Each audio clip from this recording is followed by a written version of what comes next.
Hi, I'm Dong Jin Eun. My mention number is A20A2317. Now I will talk about the main retailing sector in Equatorial Guinea. So, first is the context of Equatorial Guinea. Equatorial Guinea is an upper middle income country. It is composed with a mainland, Rio Muni, and small islands including Bioko. And the government system is the republic.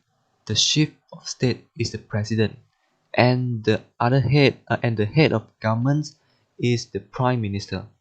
The population in Equatorial Guinea is estimated at 1.5 million people recorded in 2021. The country is bordered in the north by Cameroon, in the east and south by Gabon, and to the west by the Gulf of Guinea. It is well endowed with arable land and mineral resources ranging from gold, uranium, diamond, columbite, tantalite, and gas and oil discovered in the 1990th century. So the second is the main retail sector of Equatorial Guinea. Equatorial Guinea is a significant oil producer in Africa.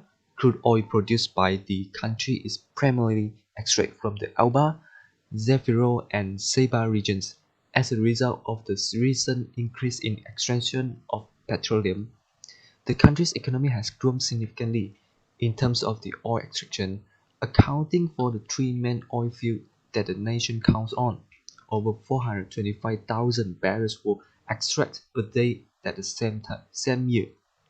In fact, during the period from 1997 to 2001, the country experienced an average GDP growth of 41.6% per year.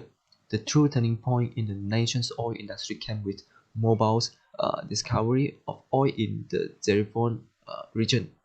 In just a few years, the overall Equatorial production of oil increased more than 5 times over. So the third is one main issue related to the global retailing of the country's main retail sector.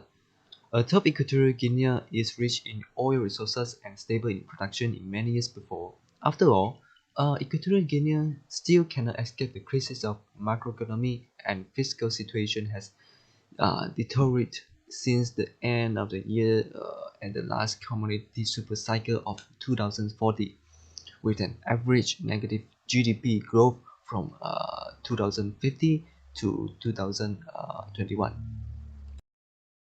Therefore, why it is considered as a main issue? Because in these 6 years, not only the crisis of macroeconomy and the fiscal situation, but also facing a pandemic COVID-19 and the 2020, an explosion in an armory of military barrack in March 2021 in Bata.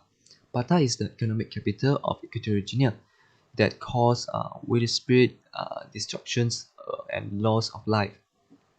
Equatorial Guinea is one of the important oil supplier in the European market, but 5 to 6 years ago, the United States kept the price of oil and natural gas in a very low price in order to promote it to the European countries. The demand for natural gas and oil in Russia, including Equatorial Guinea, has fallen, where supply exceeds demand.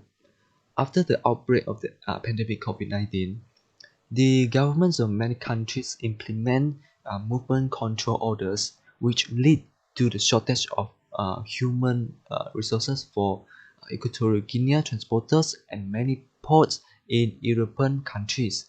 In addition, the relationship between the movement control order and method aeroplane, cars, and many factories unable to operate at the time, and the demand was too small, which caused Equatorial Guinea's economy fall into decline in income, and the government was unable to implement many fund-based assistance policies.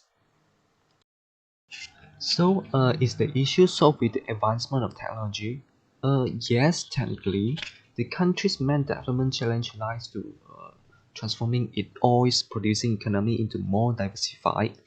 Some of the main challenge facing by the enterprise including supporting external and fiscal sustainability, Recent increase in hydrocarbon price could be an opportunity to rebuild macroeconomic buffers, including via the accumulation of foreign reserves.